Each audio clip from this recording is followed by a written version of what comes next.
오늘 하나님께서 우리에게 주시는 말씀은 출애굽기 32장 7절에서 14절 말씀입니다. 하나님께서 우리에게 주시는 말씀은 출애굽기 32장 7절에서 14절까지 말씀입니다. 제가 봉독해 드리도록 하겠습니다.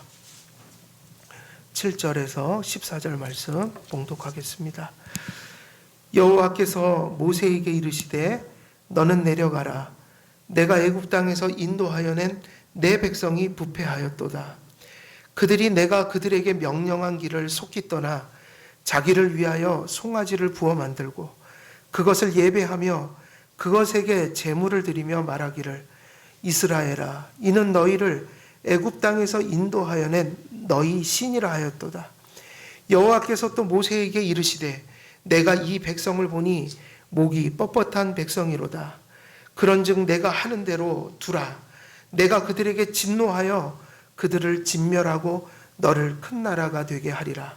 모세가 그의 하나님 여호와께 구하여 이르되 여호와여, 어찌하여 그 큰 권능과 강한 손으로 애굽 땅에서 인도하여 내신 주의 백성에게 진노하시나이까? 어찌하여 애굽 사람들이 이르기를 여호와가 자기의 백성을 산에서 죽이고 지면에서 진멸하려는 악한 의도로 인도해 내었다고 말하게 하시려 하나이까? 주의 맹렬한 노를 그치시고 뜻을 돌이키사 주의 백성에게 이 화를 내리지 마옵소서. 주의 종 아브라함과 이삭과 이스라엘을 기억하소서. 주께서 그들을 위하여 주를 가리켜 맹세하여 이르시기를 내가 너희의 자손을 하늘의 별처럼 많게 하고 내가 허락한 이 온 땅을 너희의 자손에게 주어 영원한 기업이 되게 하리라 하셨나이다. 여호와께서 뜻을 돌이키사 말씀하신 화를 그 백성에게 내리지 아니하시니라. 아멘. 오늘 이제 7절에서 14절까지 말씀 이제 마지막 대지 전하도록 하겠습니다. 이제 이 본문 말씀에서 우리가 마지막 살펴볼 내용들은 이제 그 모세가 어떠한 근거로 중보하였나, 그러니까 하나님께 이스라엘 백성들의 용서를 위하여 중보하였는데 그 중보를 하나님 앞에 행할 때 어떠한 근거를 가지고 어떠한 내용을 가지고 이스라엘 백성들을 용서해 주옵소서라고 그들을 위하여 중보하였는가, 우리가 그 내용을 좀 살피고자 합니다. 모세는 우리가 지난 시간에 말씀드린 것처럼 지금 하나님 앞에 십계명을 받는 과정 속에서 이스라엘 백성들의 부패를 듣게 되었어요. 하나님의 말씀으로 이스라엘의 부패를 듣게 되었다. 이스라엘이 지금 산 밑에서 행하고 있는 일들을 하나님께서 판단하시고 그것을 정죄하시며 사실은 크나큰 형벌을 선고하셨어요. 그 형벌은 아주 궁극적이고 아주 강렬한 심판이었어요. 어떻게 보면 하나님의 백성들이 들을 때 최고의 저주일 수 있는 거예요. 그건 뭐냐면 버리신다는 거죠. 언약을 깨버리시겠다 이거예요. 저들이 언약을 깼으니 나도 저들에게 언약을 파기하여 저들을 버리겠다. 그래서 암담한 정죄의 말씀을 들었다. 이 상황 자체가 모세에게는 일종의 시험이었고 테스트였어요. 왜냐하면 모세가 지금까지 부름을 받고 많은 그러한 애초에 연약할 뿐만 아니라 애초에 큰 죄성을 가지고 지금도 훈련되지 아니하여서 헤매고 있는 이스라엘 백성들을 지금 출애굽해서 여기까지 인도했을 때 그들은 여전히 연약한 자들이었고 부패한 자들이었고 여전히 애굽의 그 생활 습성에 젖어 있었던 그런 자들임이 분명했다. 애초에 그런 자들을 부르셨고 모세는 그런 자들을 인도할 힘이 없다고 하나님 앞에 그 소명을 피했던 적이 있어요. 모세가 분명히 그랬죠. 나는 입이 둔한 자입니다. 어떻게 해서든지 그 막중한 선지자의 또 이스라엘 백성의 중보자적인 그러한 지도자의 역할을 맡고 싶지 아니했어요. 사실은 모든 일들은 누구로부터 시작이 된 거예요? 하나님께서 다 시작을 해 놓으신 거예요. 모든 일들을 하나님이 벌려 놓으신 거지 모세가 행한 일이 아니에요. 그래서 이스라엘 백성들이 우상 숭배하면서 산에서 내려오지 아니할 때 그렇게 우상을 만들자고 제안을 하고 또 우상을 만들어 놓고 이것이 너희를 인도한 신이다. 그 얘기를 하기 전에 모세에게 뭐랬죠? 모세를 향해서 뭐라고 그랬어요? 하나님이 그들을 인도한 게 아니라 누가 그들을 인도했다고 그랬어요? 모세가. 그래서 우리가 읽었던 본문의 처음에 보면은 그런 내용이 나오죠. 우리를 애굽 땅에서 인도하여 낸 사람은 어찌 되었는지 알지 못함이니라. 모세를 원망했단 말이에요. 내려오질 않는다 도무지. 도대체 뭐 하고 있는가?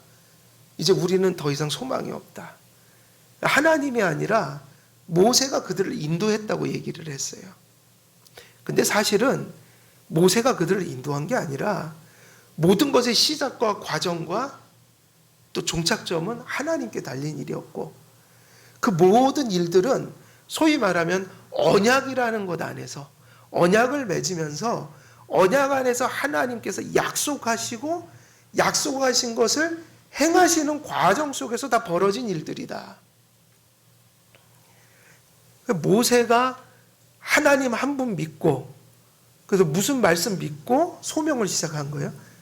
그때 말씀하신 게 두 가지란 말이에요. 주저주저 하고 있던 모세, 뒷걸음질 치고 도망가려고 했던 모세를 잡은 건 두 말씀이다. 여호와, 그의 이름을 가르쳐 줬고요. 그의 속성이죠, 이름은.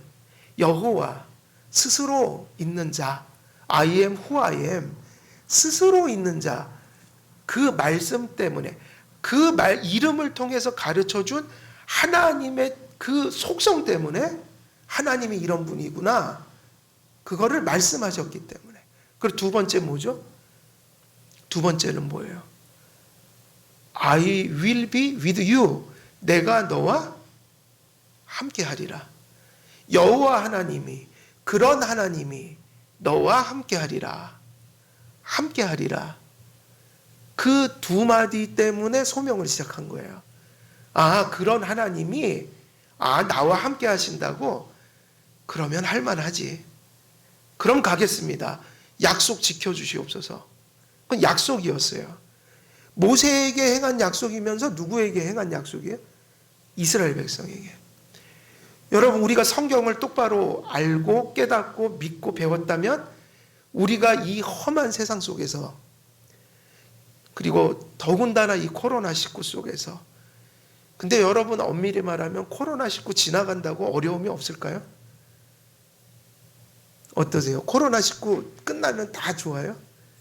아니요. 또 어려움이 와요. 뭔지는 모르겠어요, 그게. 그리고 코로나19가 오기 전에도 우리는 늘 그렇게 힘들게 살아왔어요. 역사를 보면 코로나19도요, 어떻게 보면 그 생각이 들어요. 7, 80 먹은 분들하고 가끔 얘기하거나 며칠 전에 우리 삼촌이 전화 왔는데 그 얘기를 했어요. 코로나19 왔는데 참 이 세대는 이게 난생 처음 일어난 일들처럼 지금 겪고 있다. 근데 책도 읽어보고 역사도 보면 이런 전염병은 늘 있었어요. 초대교회 때 있었고 종교개혁 때 있었어요. 우리의 조상들은 다 겪어왔던 일이고 항상 있어왔던 일이에요. 그 총균세라는 책 읽어보면 그 나오죠. 전염병들로 인해서 일어났던 역사 속에 일어났던 수많은 일들. 그 서양의 그 열강들이 그 어디예요? 마야 문명 끝낸 게 그 총과 칼로 끝낸 게 아니에요. 그죠? 자기들 가지고 있던 바이러스를 옮겨갖고 다 죽어버린 거예요. 본토인들이. 가만히 생각해 보면 성도들은 또 세상 사람들도 역시 이런 일을 처음 겪는 게 아니다. 이런 일들이 그러니까 어떻게 보면 우리 세대가 너무 편하게 살아왔던 거예요. 제가 70년대생인데 전쟁도 안 겪었고 뭐 경제적인 극심한 보릿고개도 안 겪었고 더군다나 많은 그 예방접종이 사실은 개발되면서 그런 바이러스 갖고도 사실은 그렇게 고생은 안 했는데 이번에 제대로 한번 어려움을 겪은 거예요. 근데 사실 돌아보니까 조금만 거슬러 올라가도 우리 윗세대 어르신들은 전쟁 겪고 식민지 겪고 뭐 콜레라 뭐 수 없는 뭐 전염병 최근만 해도 소아마비 걸려서 다리를 못 쓰시는 분들 많으셨잖아요. 항상 그런 어려움들이 사실 있어 왔다. 앞으로도 계속 있을 거예요. 사실은 우리가 역사적으로 봐도 우리 인생 하나만 놓고 봐도 지금 이 얘기는 남의 얘기가 아니라 우리 얘기인 거예요. 무엇 하나를 바라보고 사는 인생이에요, 우리가.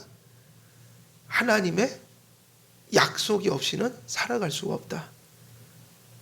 모세가 여호와 하나님 그 언약의 이름을 배우고 그런 하나님이 너와 함께 하겠다.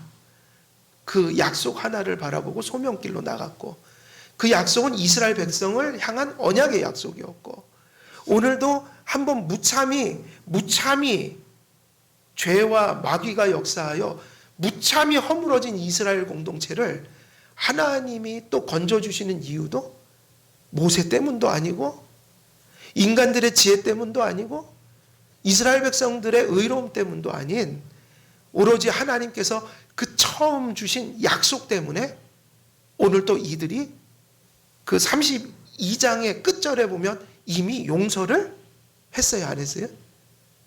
하셨죠. 그 용서를 받아내는 근거가 처음 주신 말씀 때문이었어요. 약속. 그 성도님들 우리가 어렵고 힘들지만 절망할 필요 없다. 또 이걸 이긴다고 다 이긴 것도 아니다. 끊임없이 우리는 수 없는 산을 넘어야 합니다. 근데 무엇 없이는 못 가는 길이에요. 하나님의 약속의 말씀이 없이는 한 발자국도 못 나간다. 모세는 시험에 직면했다는 거예요. 하나님이 약속 주셔서 언약을 아는데 지금 하나님은 이 백성을 버리겠다 하니 얼마나 헷갈리겠어요. 위기예요. 신앙의 위기를 맞은 거예요. 이것이. 이게 회의에 빠질 수 있는 거예요. 하나님 뭡니까 지금까지. 제가 언제 이스라엘 백성의 지도자가 된다고 했습니까? 언제 이스라엘 백성들을 인도해달라고 말한 적이 있습니까? 하나님 말씀 하나 믿고 왔는데 저 백성을 버리신다고요? 하나님 저 백성이 불완전하고 어리석고 완악한 것은 하나님이 더 잘 아시지 않습니까? 근데 지금 와서 버리신다고요? 이게 지금 모순이잖아요. 약속하고 다른 얘기잖아요. 그래서 하나님은 이게 본심이 아니었어요. 그래서 지난번에도 말씀드렸죠. 개혁주의적인 성경 보는 방법, 성경에서 항상 명확한 걸 가지고 복잡한 걸 풀어가야 돼요. 명확한 걸 가지고 불확실한 걸 풀어가야 돼요. 하나님이 우리에게 명확하고 단순하게 주신 그 처음 우리가 믿을 때 주신 복음을 붙들 수 있어야 돼요. 많은 사람들이 배도를 하기도 하고 많은 사람들이 초심을 잃고 엉망진창의 신앙생활을 살아가는 자들도 많아요. 이유가 뭐겠어요? 처음에 받은 말씀을 받고 기쁨 속에 살다가 삶을 살아가면 모순덩이거든요. 아닌 것 같은 일들이 너무 많이 생기거든요. 그래서 처음에 받았던 말씀을 버리는 거예요. 근데 죄송하지만 처음 말씀을 버리면 생명이 없어져요. 처음 받은 말씀이 틀린 게 아니라 그 말씀이 더 깊어져야 되는 것이지, 하나님도 하나님께서 행하시는 일들이 절대로 처음 말씀 다르고 뒷말씀이 다를 수가 없는 거예요. 로마서 말씀이 다르고 야고보서 말씀이 다를 수가 있는 게 아니라고요. 로마서 말씀으로 야고보서 말씀을 풀어가야죠. 오직 믿음으로 구원을 받는다. 행함 없는 믿음은 죽은 믿음이라. 로마서 말씀 바꿔놨다가 또 야고보서 볼 때는 우리의 행위로 구원받는다. 그럼 아주 그런 어리석은, 요즘에 많은 배웠다 하는 신학자들도 율법주의에 빠져서 그 늪에 빠져서 헤어나오지 못해요. 로마서 말씀과 야고보서 말씀은 모순될 수가 없는 말씀이에요. 야고보서 말씀은 성화를 얘기하지 오직 은혜를 부인하는 말씀이 아니란 말이에요. 오직 믿음으로 구원받았으니 감사와 성령 충만하여 그 오직 은혜 받은 자답게 살라는 하나님의 촉구이고, 그 은혜 역시도 그 오직 은혜를 통하여 성화의 열매가 맺히는 것이지, 칭의 있는 인간이 은혜로 받고 성화는 자기의 행위로 받고 이런 게 존재할 수 없다는 얘기예요. 하나님의 주권과 인간의 인격도 모순될 게 없다. 절대적인 하나님의 주권과 은혜가 인격에 역사하지 그러면 어디 저런 물체 속에 역사합니까? 인격에 역사하니까 인격이 거룩하게 되니까, 그 거룩하게 된 것이 인격이니까 바르게 살려는 의지가 나오고 바르게 살려는 노력이 나오는 거 아니겠어요? 여러분, 은혜가 어디에 떨어져요? 인격에 떨어지는 거 아닙니까? 하나님의 은혜는 인격을 말살하는 게 아니라 인격을 세워가죠. 그러니 개혁주의자들은 하나님의 은혜를 받을 때 노력할 수 있다고 고백하지, 노력하는 게 인본주의라고 가르친 적이 없어요. 이해가 됩니까? 하나님의 은혜가 어디에 임한다고요? 인격에. 은혜를 받으면 더 바른 인격이 되겠어요? 나쁜 인격이 되겠어요? 바른 인격이 되겠죠? 그래서 우리가 노력하고 우리가 거룩하게 애쓰고 희생하면서도 내 인격 속에 나온 이러한 열매들이 하나님의 오로지 은혜를 통해서 됐습니다라고 고백할 수가 있는 거예요. 하나님의 주권과 인격이 모순된 게 아니다. 그게 모순되는 순간은 신앙이 없기 때문에 그게 모순으로 느껴질 뿐이에요. 왜냐? 신앙이 없으면 하나님의 주권과 인격, 오직 은혜와 우리 안에 나타나는 성화의 열매라는 것 사이에 그 신비, 그 하나님의 은혜와 성령의 신비한 연합을 통해서 나타나는, 거기에는 신비가 있을 수밖에 없기 때문에, 신앙이 없이 그걸 논리로 파게 되면은 어떻게 하나님의 주권과 인간의 인격을 메커니즘적으로 풀어갈 수가 있겠어요? 성경 자체가 그렇게 설명을 안 하는데. 그래갖고 쓸데없는 개똥 철학을 펴면서 인간의 논리로 하나님의 인격과 무슨 주권을 이러니 저러니 인간의 철학으로 풀어가다가 사망의 늪을 걷는 사람들이 참 많다. 하나님의 주권과 인간의 인격 사이의 관계를 어떻게 메커니즘을 풀어갑니까? 그건 신비인데. 신앙이 없으면 철학으로 가는 거예요. 인간의 지혜로, 철학으로 그걸 푸는 거예요. 마찬가지입니다. 모세가 큰 시험에 직면했죠. 하나님이 약속하신 것과는 너무나도 다른 이스라엘 백성을 버리겠다라는 사망 선고를 받게 된 거예요. 그런데 모세는 지혜로운 사람이에요. 확실히 받은 것을 가지고 확실치 않은 것을 풀어가려고 노력을 했어요. 무엇을 계속 붙드는 거예요? 상황이 어찌 됐든 간에 무엇을 계속 붙들고 가요? 처음 받은 그 약속. 그래서 그 복잡한 것을 더 풍성하게 풀어가는 기회를 얻게 되는 거예요. 모세가 시험에 직면했지만 지난 시간에는 그 첫째 잘 풀어갔다. 내가 하는 대로 내버려둬라. 거기서 희망을 보죠. 그 말씀 속에서 무엇을 깨달았다고요? 내버려둬라. 하나님 내버려두면 안 된다. 중보해야 된다. 중보의 소명의 틈새를 발견한 거예요.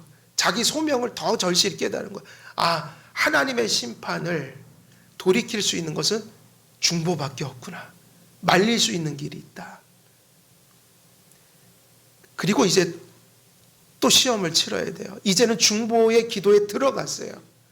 중보의 기도에 들어갔어요. 이제 뭘 찾아야 돼요?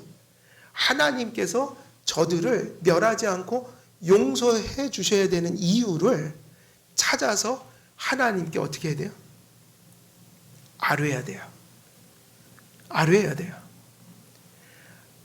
인류가 타락했고 모두가 지옥불에 떨어져 영원한 심판을 받아야 되는 상황이 벌어졌죠.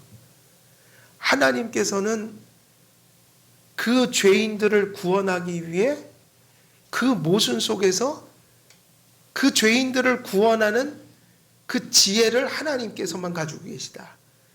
하나님의 그 지혜가 뭐였어요? 그 공의로 심판할 수밖에 없는 하나님. 그렇지만 또 가슴속에 사랑이 있어서 그들을 구원하고자 하는 사랑. 이 두 가지가 모순 아니겠어요? 이것도 신비해요. 하나님은 참 이게 두 가지가 완전한 분이에요.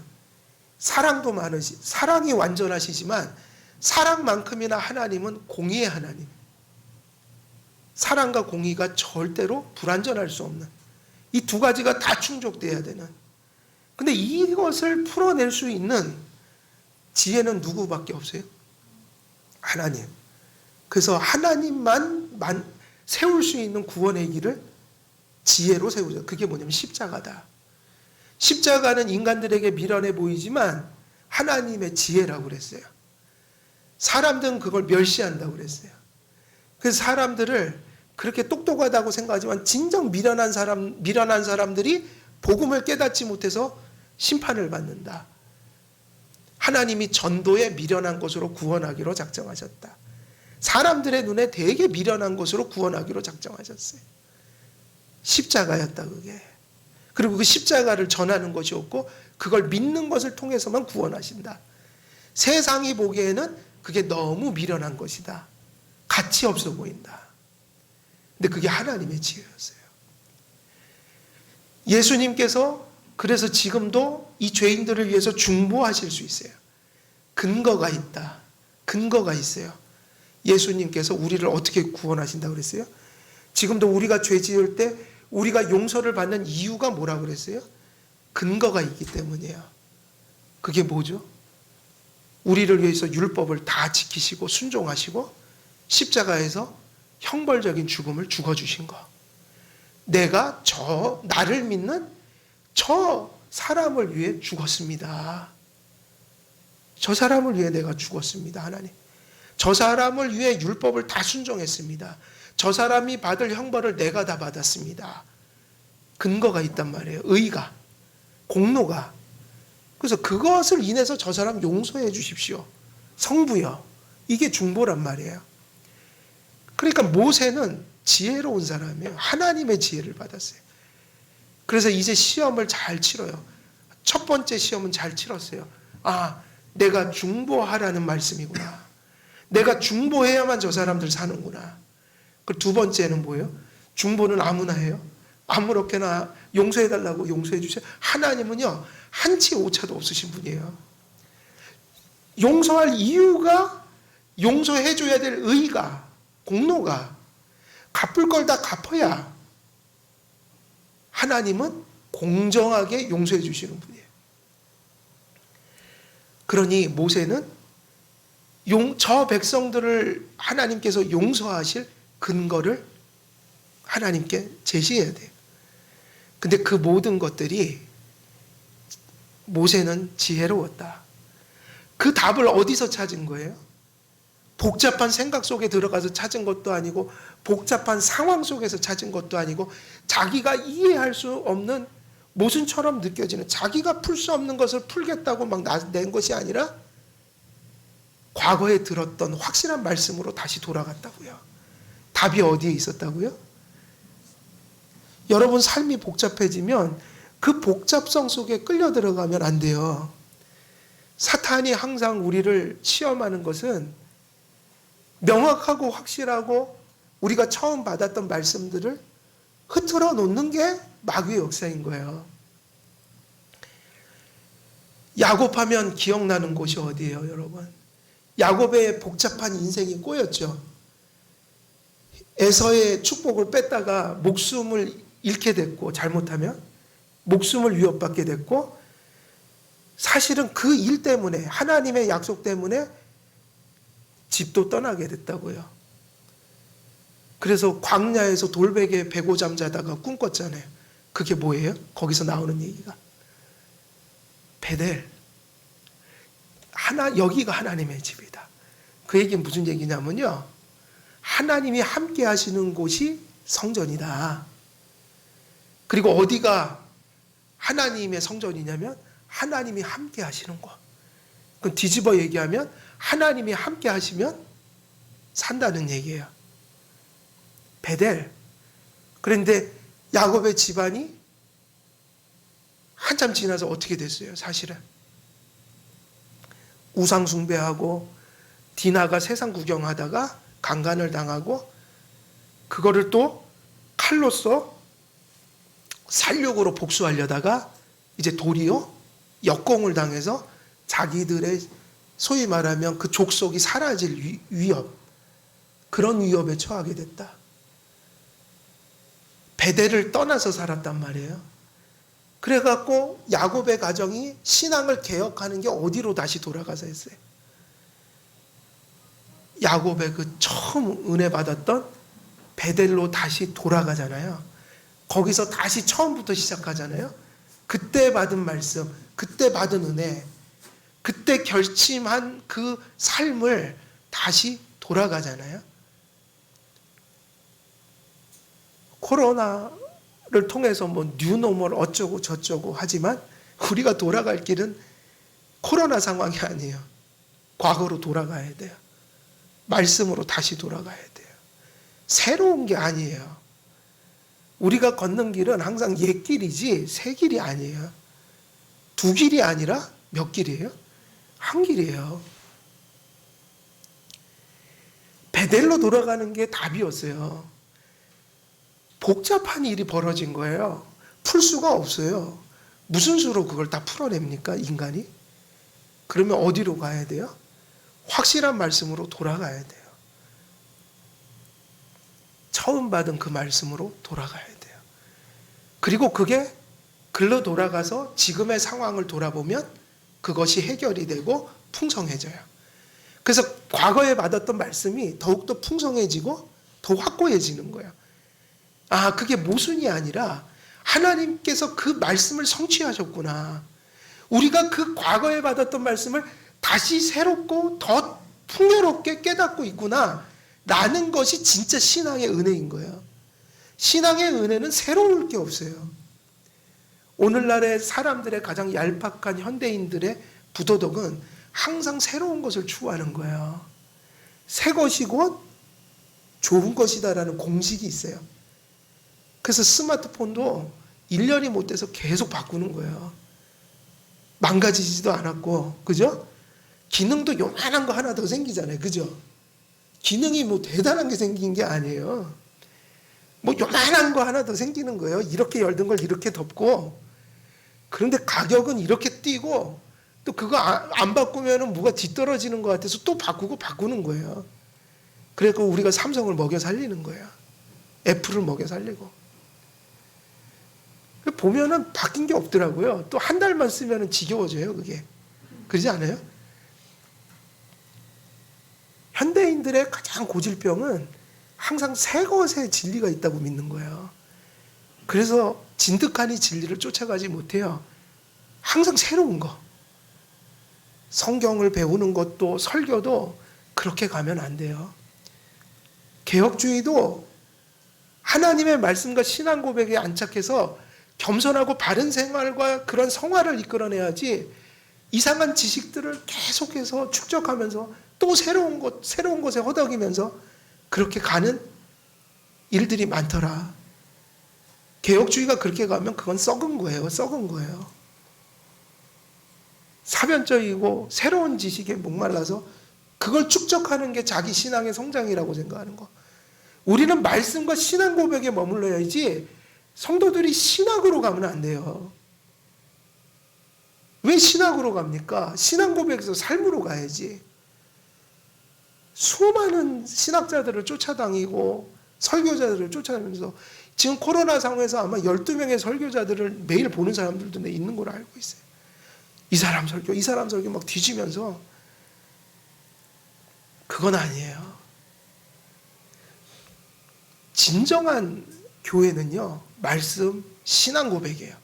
신학이 없는 게 아니라 신학이 신앙 고백적으로 정립이 되고 어떤 신학자들의 썰들이 아니라 신앙 고백이 풍성해져 가는 거예요. 그게 목회인 거예요. 그리고 그게 다음에 과제는 뭐냐면 생활인 거예요. 예배고. 근데 모든 것이 그렇게 돌아가고 있어요.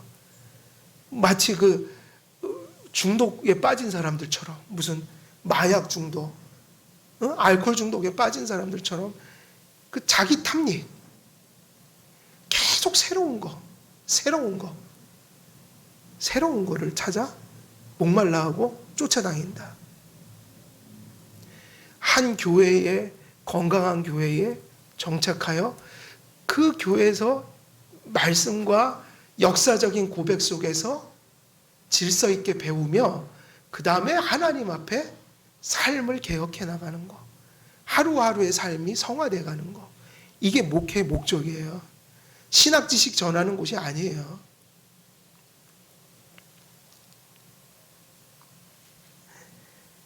모세는요, 지혜로웠고 겸손했고 그리고 현명했어요. 그래서 중보를 하되 뜬구름 잡는 중보를 하지 않았고 이제 두 번째 시험에 통과하기 시작해요. 하나님께서 그들을 용서해야 할 이유를 하나님 앞에 찾아 고백하기 시작한다. 그러니까 답이 어디 있는 거죠? 답이 어디에 있는 거예요? 자기 속에 있는 것도 아니고 새롭게 발견하는 게 아니라 모세를 부를 때, 이스라엘 백성들을 부를 때 하나님께서 그들에게 처음 주셨던 그 약속으로 돌아가서 그것을 제시하신다. 하나님은 신실한 하나님이라 모순되거나 또 비일관적이거나 자신의 뜻을 변개하는 말씀을 결단코 주시지 않아요. 그분의 말씀은 한결같아요. 그래서 하나님을 믿을 수 있는 거예요. 그때 다른 약속을 주시는 하나님은 하나님이 아닌 거예요. 모세는 그 하나님을 믿었어요. 지금 이스라엘을 멸망시키겠다고 정죄하고 심판하는 하나님의 말씀도 틀린 것이 아니란 말이에요. 자기의 한계 속에서 지금 모순처럼 느껴지는 거죠. 분명히 하나님께서 저 말씀을 하시는 것은 처음에 주신 말씀을 변개하시는 것이 아닐 거야. 어디로 돌아가죠? 다시 돌아가서 풀어가기 시작해요. 하나님의 의도도 그랬어요. 그래서 하나님은 중보할 수 있는 모세에게 중보를 할 수 있는 문을 열어놓고 지금 이 말씀을 전하실 뿐만 아니라 심판을 이야기하실 때 무슨 마음이 본심이라고 그랬어요? 왜 그들을 버린다라고. 근데 그 말이 틀린 말이 아니잖아요. 이스라엘 백성이 저지른 죄에 따르면 그들은 그렇게 하는 게 마땅한 거예요. 율법의 본성대로 얘기하면. 그래서 그게 틀린 게 아니다. 하나님의 공의를 얘기하고 있다. 그런데 하나님의 본심은 뭐예요? 지금 은혜 언약 백성을 향해서 지금 무서운 심판을 얘기한 거잖아요. 그 백성들은 구원받은 백성이요, 하나님의 언약을 맺은 백성들이었기에 하나님은 그들을 죽이려고 말씀하신 게 아니라 왜 말씀하신 거예요? 회개하고 돌이키려고. 그리고 모세에게는 왜 그렇게 어마어마한 말씀을 하신 거예요? 그들에게 뭐가 절실하다고요? 중보가 절실하다고요. 그들이 지금 하나님 앞에 버림을 받고 진멸을 당하게 된다는 얘기는 이스라엘 백성에게는 그 죄악의 심각성을 깨달아 회개시키기 위한 목적이 있었고, 모세에게는 지금 이런 죄를 지었으니 너의 중보가 절실한 것이다라는 것을 깨닫게 하시기 위한 거였다고요. 근데 모세는 그런 것을 조금씩 맞춰가기 시작하고 있는 거예요. 그러니까 하나님의 마음을 헤아려 가고 있는 거예요. 그래서 이제 우리가 살펴볼 것이 모세가 무슨 근거로 하나님 앞에 중보할 수 있었느냐? 그러면 첫 번째, 모세는 이 말씀 속에서 우리가 첫 번째 그 중보의 기도의 내용이었어요. 이런 근거로 중보하고 있다. 그래서 무슨 기도를 드렸죠? 첫 번째, 중보 기도할 때 그들을 용서해 줘야 되는 근거를 어디에 두었어요?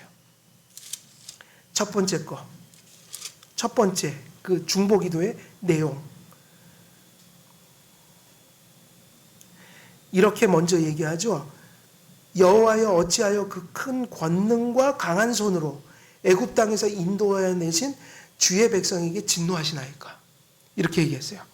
여기서 무슨 얘기가 나오죠? 주의 큰 권능과 강한 손으로 이렇게 얘기했죠. 그 첫 번째 근거가 뭐냐면 이런 내용이에요.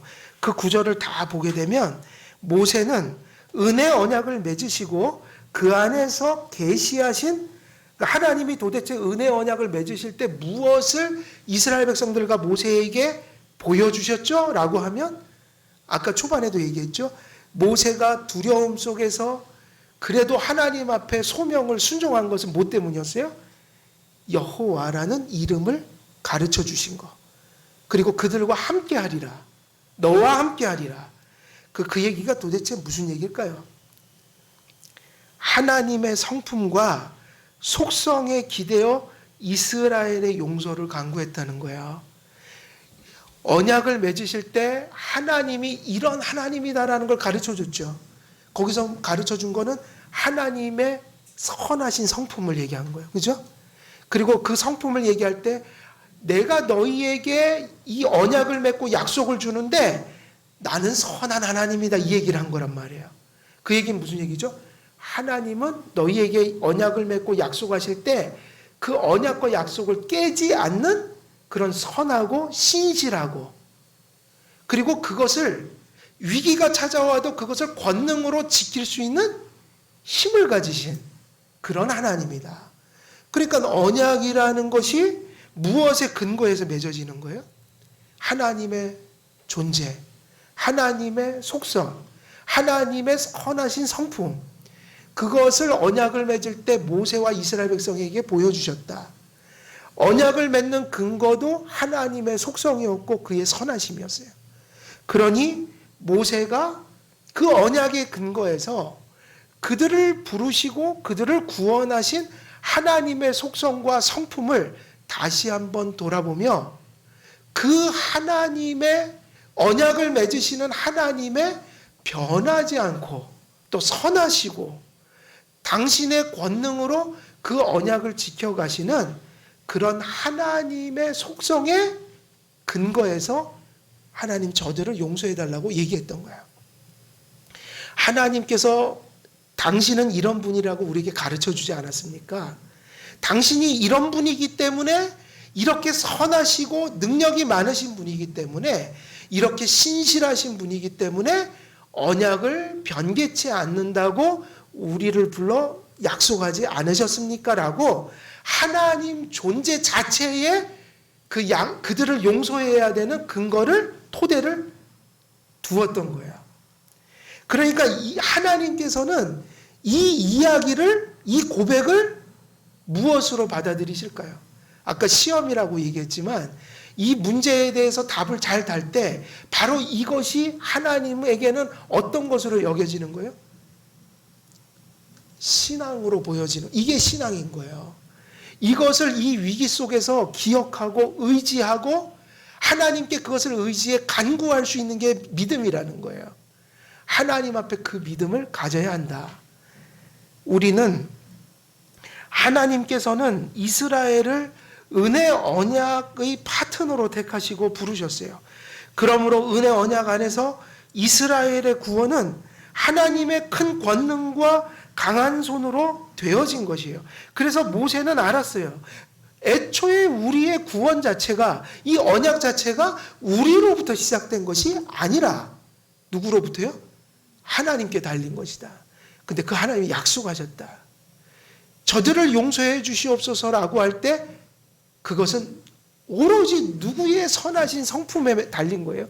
이것이 바로 언약을 주도하신 하나님 편에 달린 것이었다. 모세는 그래서 이스라엘 백성의 용서를 위해서 언약을 맺으실 때 그 언약을 맺으신 그 하나님의 선한 성품에 오로지 의지하여 하나님 이러하니 저들을 용서하소서라고 간구했던 거예요. 은혜 언약은 인간 편에서 하나님을 찾아 맺을 수 있는 언약이 아니다. 하나님은 높은 곳에 계시고 우리는 낮은 곳에 있으며 하나님은 지존자시고 우리는 피조물이고 죄인인데 어떻게 이 낮고 천한 자가 하나님을 향해 찾아가 그를 알고 관계를 맺을 수 있겠어요? 항상 언약은 애초에 누가 내려오신 거예요?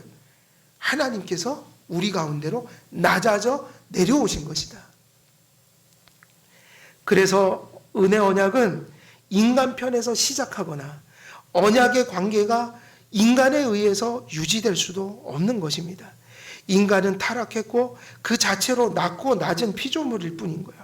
그래서 우리에게 그런 영원한 약속을 받은 성도들은 죄를 짓거나 큰 시리에 빠지거나 삶의 위기에 닥쳐서 비틀거리고 넘어질 때 다시 누구를 바라보는 거예요? 하나님을 바라보는 거라고요. 내가 다시 한번 나를 다잡고 내 힘으로 한번 일어나자, 이런 어떤 자기 집념이 아니라 우리가 흔들리고 넘어질 때는 언제나 하나님을 부르짖게 돼 있는 거예요. 여러분들이 코로나19든지 또 아까 얘기했듯이 살아가면서 수없이 이런 일 저런 일을 겪었고 또 겪을 것이지만 그때마다 나타나는 여러분이 하나님의 백성이라는 증거가 뭐냐? 바로 그 복음을 주신 그 하나님을 알고 우리가 허물어질 때 그분에게 부르짖는 그 기도, 그 의지하는 믿음, 그게 여러분 속에 구원이 있다는 증거란 말이에요. 성령에 의해서 그런 간절함으로 예수를 주라고, 우리의 구주라고 고백하는 그 부름, 주의 이름을 부르는 자들에게 구원이 있을 것이라고 그랬잖아요. 주의 이름을 부르는 자들은 구원을 받으리라. 그 부름은 그런 부름인 거예요. 언제나 하나님 편에서 낮은 곳에 임하여 찾아와 자신을 계시하시고 은혜를 베풀어 연합하시며 당신의 백성, 자녀를 삼아 사랑을 베푸시고 구원을 베푸시는 분은 하나님이시다. 구원의 시작도 과정도 그 완성도 하나님의 주권적인 사랑과 섭리에 의해 가능한 것입니다. 하나님께서는 그런 주권과 권능과 자비로 인간을 인격적으로 다루며 인도하십니다. 그런 하나님의 절대적인 은혜의 역사가 없다면 인간의 인격 속에서는 어떠한 선한 반응도 열매에 맺혀질 수 없는 거예요. 우리의 인격의 모든 선한 반응들은 그게 누구의 은혜라고요? 하나님의 은혜다. 그래서 우리의 인격적인 열매는 누구의 은혜예요? 하나님이 주신 은혜고, 죄는 누구 탓입니까? 죄는 우리 탓이죠. 은혜가 걷어지면 죄를 짓게 돼 있어요. 우리는 자동적으로. 그걸 루터는 죄의 속박이라고 그랬다. 은혜가 없이는 믿을 수도 선한 일을 행할 수도 없어요. 그래서 오직 은혜인 거예요. 그 죄를 지면 책임성을 갖고 회개해야 되고 선한 일을 행할 때는 감사해야 한다. 그건 은혜니까. 하나님의 은혜만이 인간으로 하나님을 향해 선한 인격적 반응을 하게 합니다. 인간은 인격적이지만 선한 인격은 하나님으로부터만 가능합니다.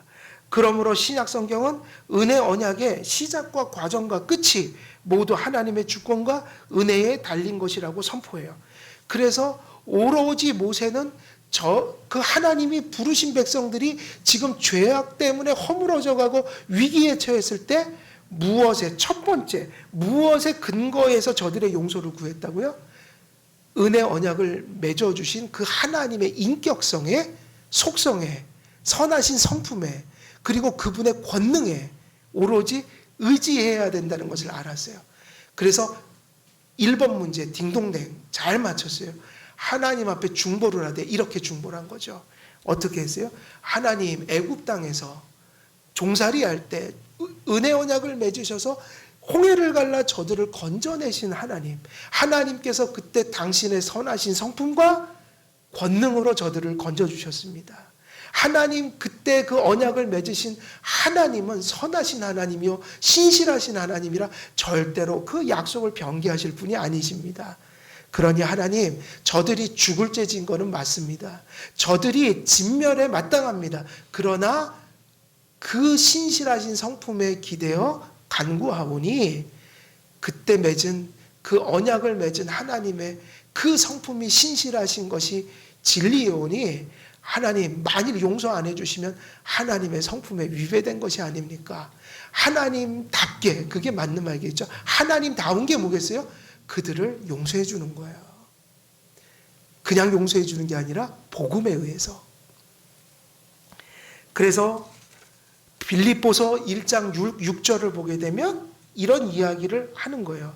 너희 속에 착한 일을 시작하신 이가 그리스도 예수의 날까지 이루실 줄을 우리가 확신하노라.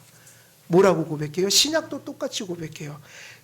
너희 속에 착한 일을 시작하신 이가 누구예요?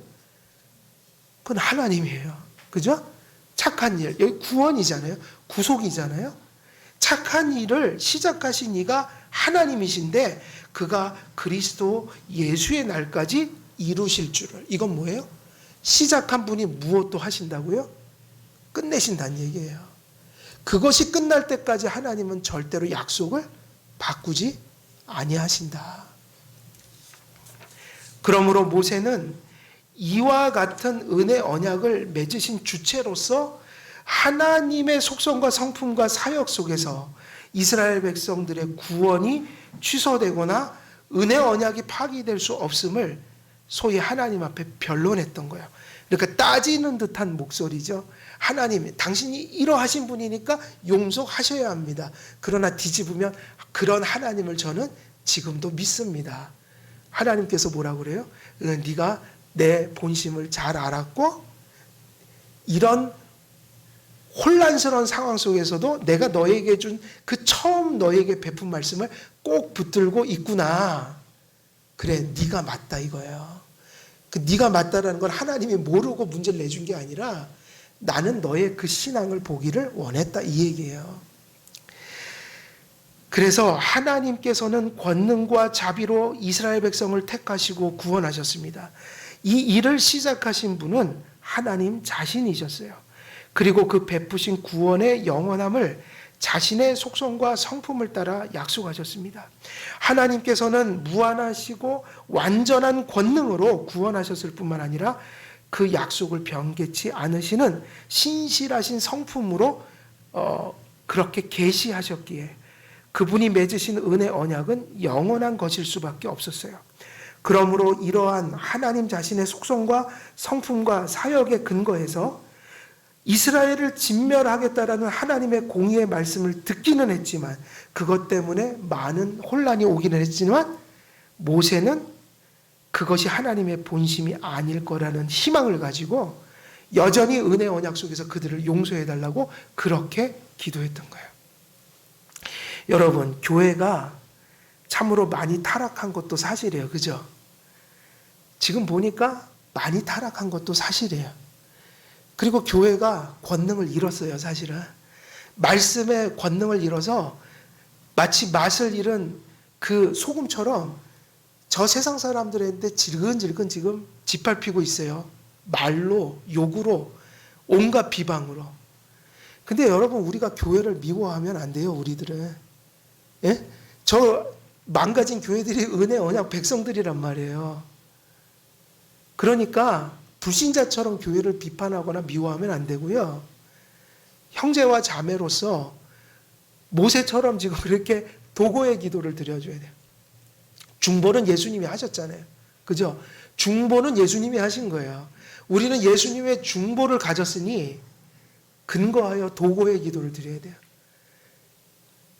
우리도 자유로울 수 없고 이 지금 교회의 상황에 있어서 우리만 깨끗하고 할 수 없는 것 같아요. 우리도 시대성을 받고 살아가는 연약한 존재들이고 우리가 은혜를 받아 조금 더 하나님 앞에 바른 길을 확인하며 먼저 나서게 됐다면 지금 헤매고 있는 저 하나님께서 십자가의 피로 구원하신 피값으로 사신 그러나 타락해버린 백성들을 위해서 기도해야 한다. 왜 완전히 절망할 수 없냐면 하나님은 교회를 버리시지 않기 때문이에요. 하나님은 이스라엘 백성을 버리시지 않은 것처럼 교회를 버리시지 않으신다고요. 그래서 비록 우리가 개교회로서 또 그들과 다른 곳에서 신앙생활을 하지만 그런 교회들을 바라볼 때마다 하나님께서 그러한 신실하시고 권능이 충만한 분으로서 은혜 언약을 맺어서 부르신 교회들이니 하나님 저들을 고쳐주시고 용서해 주셔서 또 함께 바른 성경의 길, 또 우리 개혁신학의 길, 이 길을 같이 가게 해달라고 기도해야 돼요. 욕하는 건 다 합니다. 이건 제 지금 제가 지금 몇 년 동안 개혁주의를 추구하면서 제 안에서 반성하고 또 깨달은 바이기도 해요. 비판은 누구나 할 수 있다. 정죄는 누구나 해요. 그죠? 극악무도한 죄를 지은 사형수들도 정죄는 잘해요. 그 사람들이 뭐가 죄라는 것도 잘 알고. 근데 자기 반성은 못한단 말이에요. 그러니까 욕하고 비방하는 거는 누구나 다 하는 일이에요. 여러분 사이코패스들이요. 소시오패스 사이코패스들이 도덕성이 결여되어 있어요. 근데 그들이 가장 무슨 탈을 쓰고 일하려면 정의를 이렇게 뒤집어 쓰고 이렇게 그 위장된 삶을 살아가요. 악한 자들이 제일 많이 써먹는 게 공의예요. 전두환이가 그 못된 짓하고 오공하고 이제 오공하고 그때가 내걸었던 게 뭐 정의사회구현. 가장 불의할 때 정의사회구현을 외쳤다고요. 삼천교육대 만들어 놓고. 개혁주의도 조심해야 돼요. 개혁주의도 조심해야 돼요. 자기 반성이 더 필요한 거예요. 겸손이 필요한 거예요. 그리고 어떤 그런 하나님의 복음, 은혜 언약적인 측면에서 하나님의 그 진노와 심판을 바라볼 수 있어야 된다고요. 지금 상황이 어떻게 보면 이게 하나의 징계일 수 있어요. 이 시대가 지금 교회가 겪고 있는 대혼란, 교회가 성경을 버리고 인간의 말로 가득 찬 얘기들로 가득 차서 설교하고 뭐 교리를 버리고 그죠? 교회 질서가 허물어지고 각자의 소견대로 부패한 본성을 즐겁게 하는 목회를 행한다. 뭐 그런 게 징계받는 모습인 거예요. 하지만 우리가 제3자로서 정죄할 게 아니라 한 은혜 언약의 백성으로서 도구할 필요가 더 절실한 거예요. 왜냐하면 하나님 안 믿는 백성들도 다 그런 건 비판할 줄 알거든요. 여러분 안티사이트 들어가 보세요. 우리보다 교회를 더 잘 알아요. 그분들이.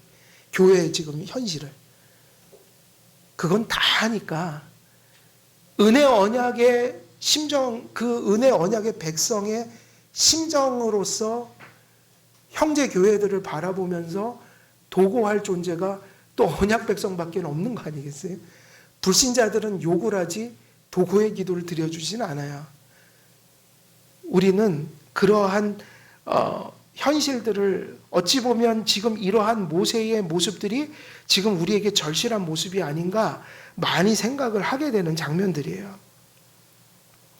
그러므로 이러한 하나님 자신의 속성과 성품과 사역의 근거에 모세는 이스라엘과 맺으신 은혜 언약과 그 안에서 주어진 구원의 약속이 변함없어야 함을 하나님께 호소했습니다. 우리도 절망할 필요는 없죠. 중세 때도 또 교회를 개혁하셔서 회복시키셨는데 뭐 지금 또 우리를 회복시키지 않으시겠어요? 회복시켜 주실 수 있죠. 은혜 언약이 존재하는 한 우리 먼저 깨어있는 성도들을 통해서 그 일을 해야 하는 거죠.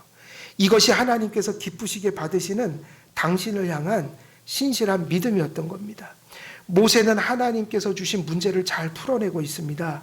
하나님께서는 오늘날 성경을 통해 알려주신 하나님의 성품과 속성과 사역에 근거해 하나님을 자신의 구주로 믿고 신앙하기를 원했습니다. 우리의 신앙은 은혜 언약을 맺으신 그 하나님을 신뢰하고 의뢰하는 신앙입니다.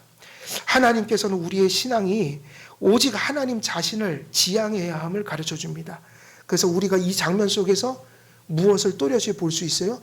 지금 모세가 중보할 때 오직 무엇에 집중하고 있어요? 상황이 아니라 하나님 존재와 그분의 속성과 그분의 성품이다. 그것이 이루어낸 게 은혜 언약이니까요. 그분이 이루어낸 게 은혜 언약이니까.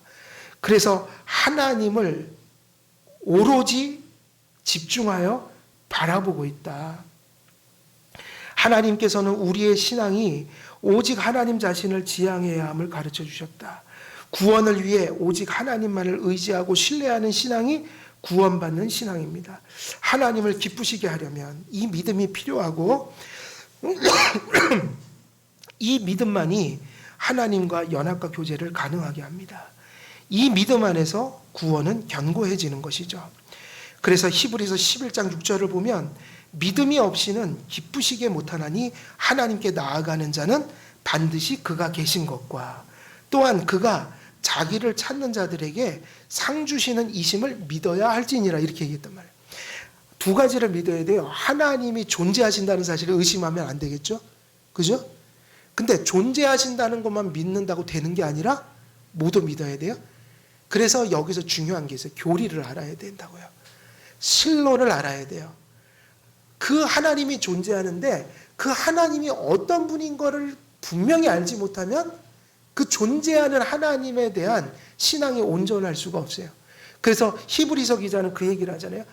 그분이 살아계신 걸 믿어야 될 뿐만 아니라 그분이 상 주시는 이심을 믿어야 되는데 그분의 은혜를 선하심을 지금 말씀하고 있는 거예요. 하나님께서 그 계획과 뜻과 의도를 변하시지 않으시기에 우리에게 찾아와 언약을 맺으신 그 언약과 약속도 변할 수 없고 영원하다는 것을 하나님의 성품에 근거해서 바로 이스라엘을 진멸하겠다는 하나님 앞에서 누가요? 모세가 하나님의 근거에서, 그죠? 바로 그 앞에 계신 그 하나님의 근거에서, 하나님의 성품의 근거에서 다시 저들의 변호사처럼 변론하고 있다. 예수님도 똑같다고 그랬죠. 우리를 위해서 변호하신다. 하나님께서 그 계획과 뜻과 의도를 변하지 않으시기에 우리에게 찾아와 언약을 맺으신 그 언약과 약속도 변할 수 없고 영원하다는 그 처음 받은 하나님의 말씀과 지식에 근거하여 모세는 이스라엘 백성을 위해서 중보하고 있다. 우리의 신앙은 우리 자신에게 달린 것이 아니라 하나님의 자비와 권능과 약속에 근거한다. 그것을 깨닫고 인식하고 믿고 신뢰하는 것이 바로 무엇이냐? 하나님께서 인정하시는 바로 구원받는 그 믿음이라는 것이에요. 그 믿음만이 우리에게 오늘도 범죄하고 살아가는 우리들을 용서받게 하고 그리고 또 여전히 그 용서 안에서 성화되어 갈 수 있는 은혜를 하나님으로 하여금 베풀게 만든다. 이 믿음이 중요하다.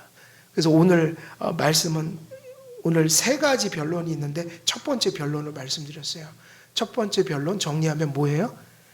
모세는 무엇에 근거해서 이스라엘 백성을 용서해달라고 변론했어요? 하나님의 속성과 성품과 권능, 그러한 하나님으로서 맺으신 언약에 근거해서 지금 용서해달라고 말씀하고 계신다. 우리 한길교회 성도님들도 모든 영적이거나 육적인 모든 것을 넘어서 모든 어려움이나 환난 속에서도 오로지 누구를 바라보는 믿음이 필요합니까? 하나님을 향한 바른 성경적인 지식과 교리와 고백, 그죠? 하나님의 그 은혜 언약을 맺으신 하나님의 권능, 성품, 선하심, 이것에 대한 바른 말씀과 교리가 정립되어서 하나님을 바르게 바라봄으로 우리의 모든 그런 환난들 속에서 그 하나님을 신앙으로 붙들므로 마치 모세가 그 신앙에 의해서 이스라엘 백성들이 용서받게 한 것처럼 우리의 신앙의 그 생명을 지켜나가고 또 성장하고 또 누군가를 위해서 도구할 수 있는 그런 열매를 맺으시는 우리 한길교회 성도님들 다 되시기를 우리 주 예수 그리스도의 이름으로 축원드립니다. 기도하겠습니다. 살아계신 하나님 아버지, 모세가 하나님의 존재와 속성과 성품과 또 권능에 근거하여 또 그러한 하나님께서 맺으신 은혜 언약에 대한 견고한 확고한 믿음에 근거하여 중보하였던 것처럼 우리도 험한 세상 속에서 그 하나님을 그 언약을 바라보며 모든 것을 이기고 또 하나님 앞에 또 온전히 또 믿음의 길을 전진해가는 그런 삶을 살 수 있도록 하나님 붙들어 주시옵소서. 그래서 하나님께 온전한 영광을 돌리고 또 하나님께서 베푸시는 열매를 맺어가는 복된 삶이 될 수 있도록 하나님 꼭 붙들어 주옵소서. 예수 그리스도의 이름으로 기도드리옵나이다. 아멘.